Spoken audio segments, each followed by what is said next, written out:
আসসালামু আলাইকুম রহমতুল্লাহি ওয়া বারাকাতু। আমি সাজ্জাদ শাহিন, সিজন ফ্রেশ থেকে। বর্তমানে আমি আছি আমার টিম সিজন ফ্রেশকে নিয়ে সুন্দরবনের পশ্চিমাঞ্চলে।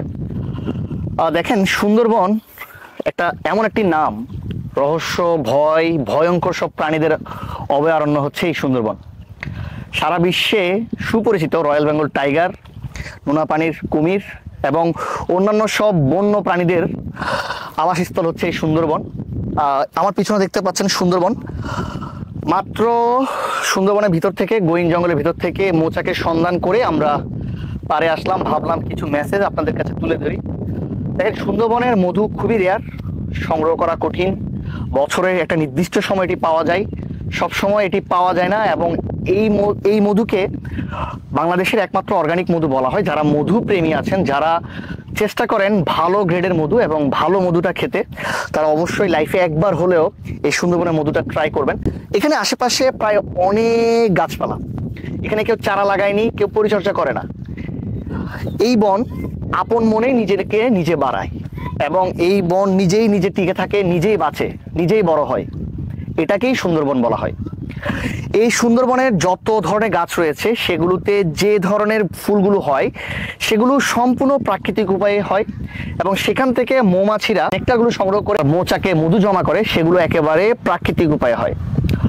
তো এই মধুটা শুরুর দিকে, আমরা এখন যে অঞ্চলে আছি, এটা মূলত এই অঞ্চলে আমরা স্থানীয়দের সাথে, অভিজ্ঞ যে মোয়ালরা রয়েছে 20 বছর 30 বছর যারা সুন্দরবনে কাজ করছে, তাদের সমন্বয়ে আমাদের সিজন ফিশের একটা টিম কাজ করছে বনের ভিতর থেকে।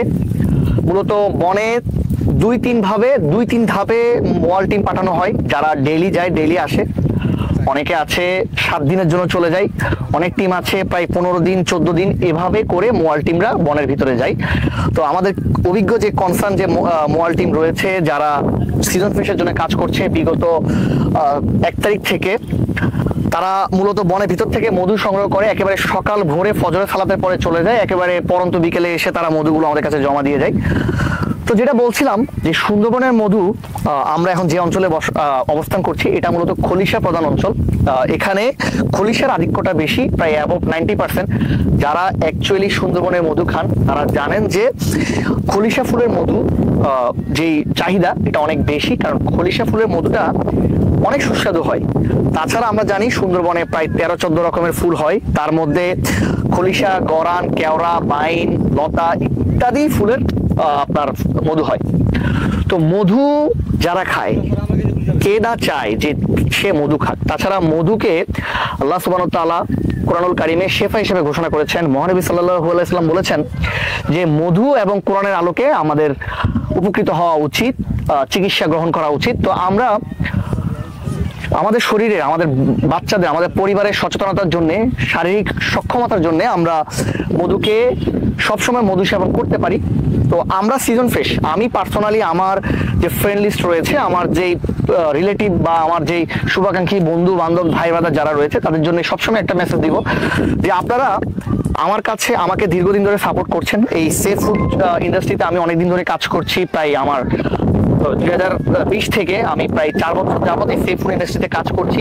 চেষ্টা করছি সততার সাথে আপনাদেরকে যত নিশ্চিতে একেবারে অথেন্টিক প্রোডাক্টগুলো আপনাদের হাতে তুলে দেওয়ার জন্য। তো যারা আমার কাছে এর আগে প্রি অর্ডার করেছেন বা ইতিমধ্যে আমাকে অনেকেই নক করেছেন যে সুন্দরবন থেকে মধু লাগবে, আমরা সিজন ফ্রেশ পর্যবেক্ষণে আছি। আজকে আসছি, প্রায় 3 দিন হচ্ছে আমাদের জার্নিটা। চট্টগ্রাম থেকে শুরু হয়ে প্রায় 600 কিলোমিটার এপারে সুন্দরবনে এসে থেমে গেছে। তো আমরা খুব শীঘ্রই আবার চট্টগ্রামে ব্যাক করবো, আমাদের মোয়াল টিম এখানে কাজ করবে।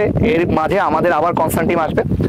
তো মধু যারা অর্ডার করবেন তারা আমাদেরকে অর্ডার করতে পারবেন, আমাকে অর্ডার করতে পারবেন। এই মধুটা আমরা প্রসেস করে এখান থেকে সংগ্রহ করে একেবারে অফিসে নিয়ে গিয়ে সেটা বোতলজাত করে, হাইজিন মেনটেন করে বোতলজাত করে আপনাদের কাছে তুলে দেবো ইনশাল্লাহ। তো আজকে বিদায় নিচ্ছি। সবাই আমাকে সাপোর্ট করবেন, আমার টিম সিজন ফ্রেশকে সাপোর্ট করবেন। সুন্দরবনের মধু নিতে হলে সিজন ফ্রেশ অর্ডার দিন। আসসালামু আলাইকুম রহমতুল্লাহি ওয়া বারাকাতুহু।